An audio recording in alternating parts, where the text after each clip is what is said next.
नमस्ते, आपका हमारे चैनल में स्वागत है।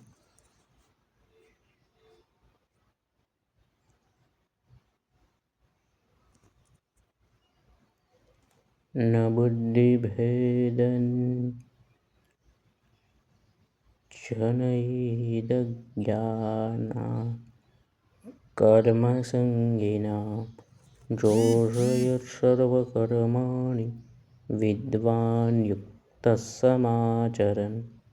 हे अर्जुन, परमात्मा के स्वरूप में अटल स्थित हुए ज्ञानी पुरुष को चाहिए कि वह शास्त्र विहित कर्मों में आसक्ति वाले अज्ञानियों की बुद्धि में भ्रम अर्थात कर्मों में अश्रद्धा उत्पन्न न करे, किंतु स्वयं शास्त्र विहित समस्त कर्म भलीभांति करता हुआ उनसे भी वैसे ही करवाए। जो सत्य में स्थित है वे तो आनंद स्वरूप होते हैं, निरपेक्ष होते हैं, उन्हें कुछ भी नहीं चाहिए, तो जाहिर है वे कुछ भी क्यों करें। जब दूसरे उन्हें देखते हैं तो विचार उठ सकता है कि फिर स्वयं को कुछ करना चाहिए या नहीं, लेकिन देखा देखी नहीं चला करती। ज्ञानी जानते हैं वे भ्रमित होकर देखा देखी करेंगे और नुकसान उठाएंगे। नुकसान सहन होगा नहीं तो और ज़्यादा भ्रमित होंगे, भटकेंगे। श्री कृष्ण सलाह देते हैं कि इससे तो अच्छा है ज्ञानी ही उसके साथ रहे तथा उचित कर्म करने में उन्हें सहयोग दे, वैसे ही करे और कराए। जब अज्ञानी लोग समर्थ ज्ञानियों को भी अपने साथ कर्म करते हुए देखते हैं तो उनकी हिम्मत बढ़ जाती है। उन्हें लगता है वे ठीक चल रहे हैं।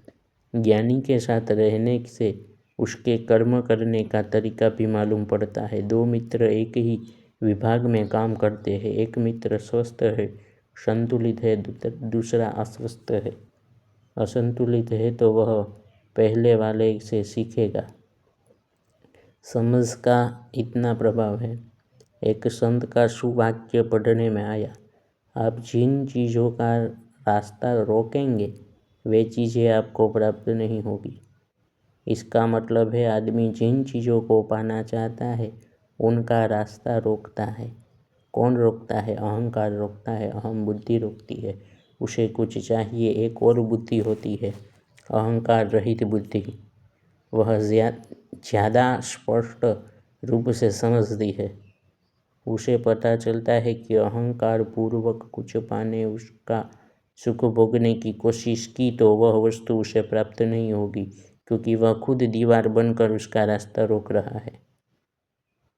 अहंकार की अनुपस्थिति में रास्ता रोकने वाला नहीं है तो यह संसार उसे समर्थन देता है, उसके चरणों में झुकता है, उसकी सेवा करता है। जो कहता है मुझे चाहिए, उससे दूर रहना है।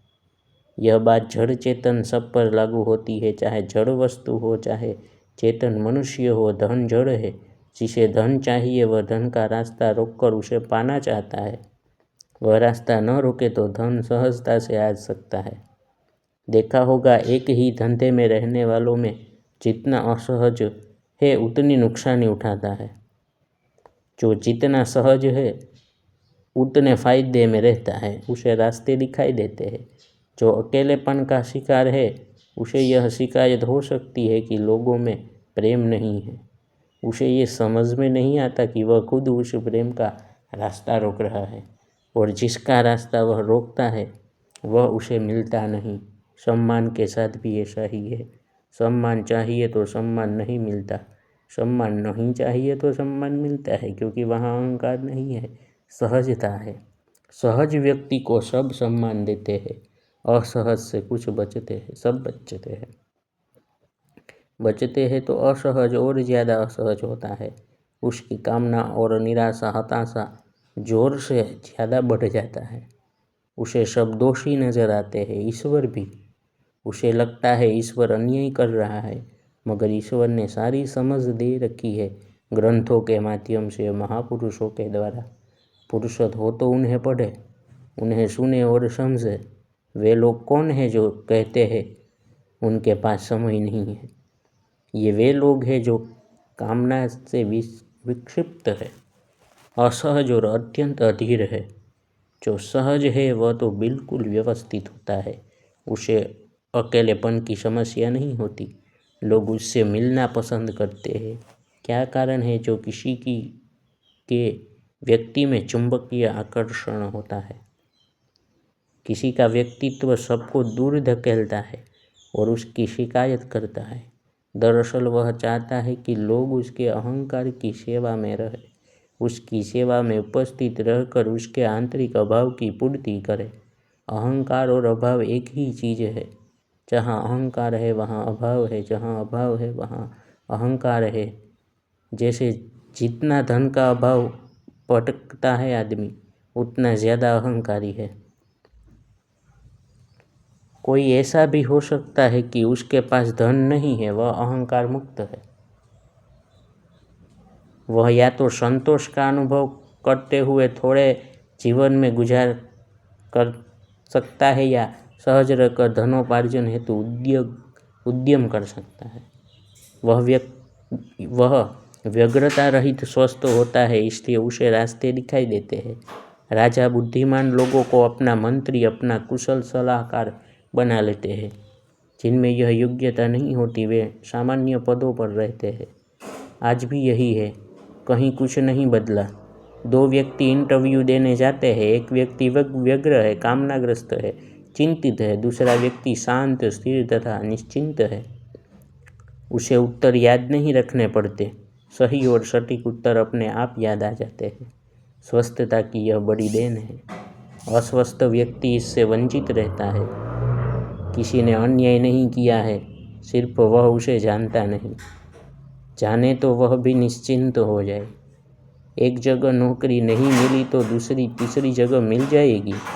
उसका आत्मविश्वास, उसकी निश्चिंतता इसमें महत्वपूर्ण भूमिका निभाती है। प्रतियोगी परीक्षाओं की पुस्तकें रटने से ज़्यादा अच्छा है अपने भीतर मौजूद सुप्त मौलिक क्षमताओं को जगाना। श्रीमद् भगवद गीता की बात करें तो अर्जुन भी पहले विषाद के गर्त में पड़ा था, मगर कृष्ण के सही ढंग से प्रोत्साहित करने वाले शब्दों को सुनकर समझकर वह उससे बाहर आ सका। गीता संदेश आज भी मौजूद है। जो उसकी ओर ध्यान नहीं देते वे अपनी नकारात्मकता से जूझते रहते हैं। सकारात्मक होने की तरफ न ध्यान देते हैं न कोशिश करते हैं। आधारभूत गुणों के विकसित की ओर वे ध्यान देना जरूरी नहीं समझते। कृष्ण कहते हैं यह जीवात्मा मेरा ही अंश है। फिर यह नौबत कैसे आई कि वह जीवन भर व्यग्र रहे, असफलता की चिंता में रहे या अपने को समाप्त कर ले? इसका कारण है आदमी मौत से नहीं डरता, जीने से डरता है। जीवन दुखदायी लगता है, मृत्यु सुखदायी लगती है। क्या यह सही समझ है? जीवन तो सुखदायी लगना चाहिए, मगर उसे सुखदायी बनाना पड़ता है, वह अपने आप नहीं बनता। कृष्ण ने समता का मार्ग बताया। अब जिसे समता में आनंद आता है, जो सुख के लिए उतावला नहीं होता, दुख में दृढ़ धैर्य तथा समझ से युक्त रहता है, वह सक्षम हो जाता है। कोई समय उसके रास्ते रोक सकता है, मगर वह बना रहता है। जिसमें जिजीविषा प्रबल है, उसका मौत भी कुछ नहीं बिगाड़ सकती। मेरे मित्र कोरोना की मृत्युशैया पर पड़ा था, मगर वह मृत्युशैया दूसरों के लिए थी, उसके लिए नहीं थी। वह तो निश्चिंत ही था, और यह निश्चिंतता बहुत बड़ी रोग प्रतिरोधक क्षमता का कार्य कर रही थी। डॉक्टर भी उसके भक्त बन गए कि ऐसा मरीज कहीं नहीं देखा। कोरोना उसका विषय था ही नहीं, न दोस्ती न दुश्मनी। वह तो उसके गुरु के ध्यान में तथा उनके संदेशों के स्मरण में, मनन चिंतन में मग्न था। वह बचकर आया और आज भी बना हुआ है। ले देकर समस्या अहंकार के कारण ही आती है। यदि व्यक्ति अहंकार रहित समझदार नहीं है तो उसकी सारी ऊर्जा, उसका अहंकार, उसकी चिंता खा जाते हैं। जो अहंकार रहित है वह वैश्विक ऊर्जा से संपन्न होता है। उसके लिए दुख, पीड़ाएं, कष्ट जैसी चीज़ें होती ही नहीं। यस्मिन् स्थितो न दुःखेन गुरुणापि विचाल्यते। ऐसे ही एक समर्थ संत यहाँ थे। वे कहते, चाहे कितनी भी भयंकर या अद्भुत बात क्यों न हो, उसकी सत्यता नहीं देखनी, अर्थात उसे असत्य जानकर हर्ष शोक का त्याग कर देना। घनी भयंकर या घनी अद्भुत भी ये बात नहीं सत्यता देखनी, हर्ष शोक नहीं त्याग।